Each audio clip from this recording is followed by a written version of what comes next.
Bonjour tout le monde. Là, ils m'ont demandé de vous dire en quelques mots, là, en 2-3 minutes, qu'est-ce qu'il faut éviter pour réussir nos semis. Puis que ça soit facile finalement. Parce que c'est facile de faire des semis, mais les problèmes, quand ça commence à arriver, ça déboule un après l'autre, on perd nos graines, c'est pas long. On recommence. Premièrement, s'assurer de planter nos semences à la bonne date. Pas trop tard, puis pas trop tôt non plus, pour que le plant arrive à maturité juste à la bonne date pour votre jardin, pour pas qu'il y ait de gelée. Parce que là, on se ramasse avec des grands plants, des petits plants, puis tout ça. Fait qu'il faut vraiment y aller avec les grands groupes, là.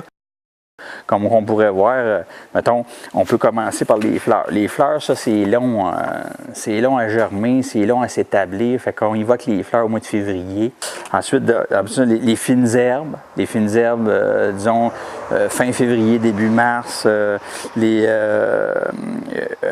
tomates, les piments, les poivrons, les aubergines. Fait que ça, c'est les premiers qu'on va commencer à semer. Ensuite de ça, il va y avoir une petite période qu'on ne sème pas, puis on se prépare pour faire nos petits semis de tous les concombres, les citrouilles, les courges, toutes ces affaires-là. 3-4 semaines avant de les planter dehors. Ça va vite, fait que c'est comme ça que ça se passe. Fait qu'un coup qu'on a déterminé ça, là, il ne faut pas trop planter nos semences creuses. Ça, c'est un deuxième point. Très important de suivre les indications sur les enveloppes, mais en général, c'est à peu près 1 à 2 fois la grosseur de la graine, le recouvrement de la terre par-dessus.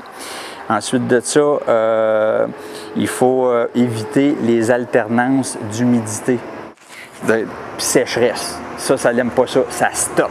Il faut garder ça humide constant. Pour s'y prendre, là, un coup que notre semis est fait, on arrose, puis après ça, on met un petit couvercle. On recouvre ça, ça peut être un saran wrap, ça peut être n'importe quoi, mais ça, c'est des petites serres parfaites pour ça. Puis on les laisse germer jusqu'à temps que les deux vraies feuilles apparaissent. C'est-à-dire qu'il va y avoir une première petite pousse, les petits cotylédons, les premières feuilles. Là, on commence à jouer pour pas qu'il y ait de la moisissure qui s'installe. On enlève l'humidité, on joue avec le couvercle, avec une coupe de jours là, pour les habituer, puis après ça, on l'enlève complètement. Comme ça, on n'a pas de problème. On appelle la fonte du semis, c'est un champignon qui s'installe à la surface quand c'est trop humide. Ce qu'il faut éviter, c'est de mettre ça dans une pièce froide. Hein? Les semis ont besoin de beaucoup de chaleur pour germer. Disons, idéalement, là, aux alentours de 25 degrés Celsius, là, ça devrait être bon pour eux autres. Mais après la germination, là, on peut recommencer à baisser à 20 pour que la croissance se fasse normalement, que ça ne pousse pas en fou puis ça vienne tout étioler.